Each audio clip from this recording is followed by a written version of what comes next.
प्रधानमंत्री नरेंद्र मोदी के पैर छू लेंगे तो कुर्सी भी मिलेगी, सम्मान भी मिलेगा। लेकिन अब तो हालत ऐसी हो चुकी है कि ना सम्मान मिल रहा है और ना ही कुर्सी मिली है। सूत्रों के हवाले से खबर निकलकर सामने आई है कि मंत्री पद ना मिलने से जेडीयू के सांसद नाराज हैं और तो और कार्यकर्ताओं ने जेडीयू नेताओं के जबरदस्त मजे लिए हैं। कहा जा रहा है कि ये तो ऐसे किंग मेकर हैं जिनके हाथों में मोदी जी ने झुंझुना पकड़ा दिया है।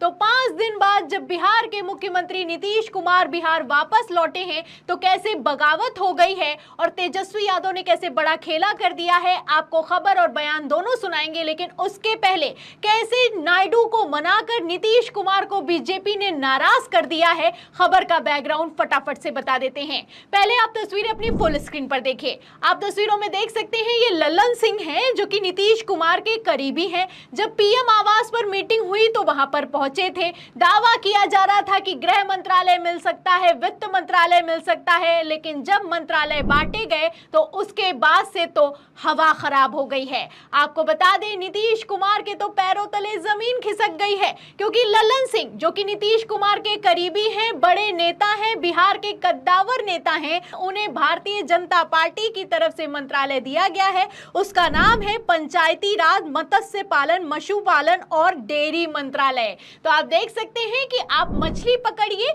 और भैंस बांधिए। ये मंत्रालय दिया गया है जेडीयू को, जो कि 12 सांसदों की पार्टी है और ये वो पार्टी है जो कि सरकार बना भी सकती है, सरकार गिरा भी सकती है। वैसे भी मैं आपको बता दूं कि पहले ही नीतीश कुमार के 5 सांसद उनके संपर्क से बाहर चल रहे थे, ऐसी खबरें निकलकर सामने आई थी। लेकिन जब से मंत्री पद बांटा गया है उसके बाद से तो बगावत दिखाई दे रही है। जहां एक तरफ नीतीश कुमार के सांसद नाराज हैं, वहीं दूसरी तरफ भारतीय जनता पार्टी नीतीश कुमार को नहीं बल्कि नायडू को मनाने में जुटी हुई है।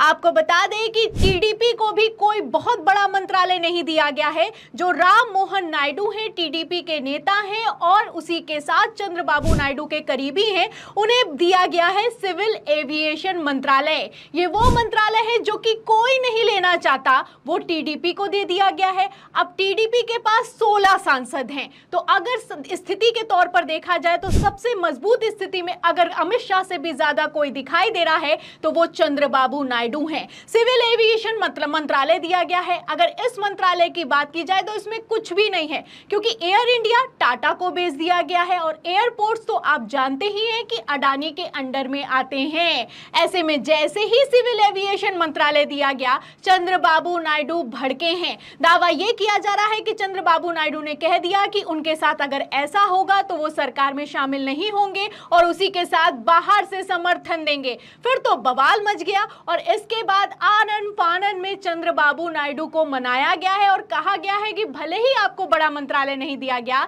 लेकिन स्पीकर पद हम आपको दे देते हैं। जी हाँ, नीतीश कुमार भी स्पीकर पद मांग रहे थे, चंद्रबाबू नायडू भी स्पीकर पद मांग रहे थे, लेकिन नायडू को मनाया गया है और नीतीश कुमार को झटका दे दिया गया है।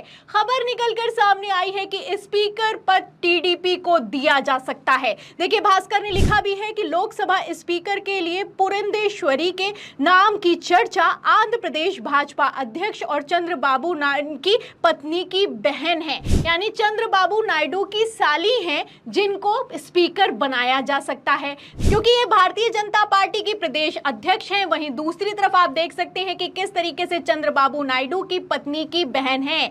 ऐसे हालातों में अगर स्पीकर पद उधर चला जाता है तो भारतीय जनता पार्टी को कोई बड़ा नुकसान नहीं होगा। तो बीजेपी और टीडीपी दोनों मलाईदार पद खा रहे हैं। वहीं दूसरी तरफ अगर सबसे ज्यादा नुकसान किसी को होता हुआ दिखाई दे रहा है तो वो नीतीश कुमार हैं। ऐसे हालातों में जैसे ही 5 दिनों के बाद नीतीश कुमार बिहार पहुंचे हैं, नेता नाराज हैं, कार्यकर्ता नाराज हैं। सवाल किया जा रहा है कि आप तो किंग मेकर बनने के लिए गए थे, क्या हाल हो गया है? इस पर जवाब दिया गया है। डिप्टी सीएम का कहना है कि यहाँ ना कोई किंग है और ना ही कोई किंग मेकर है।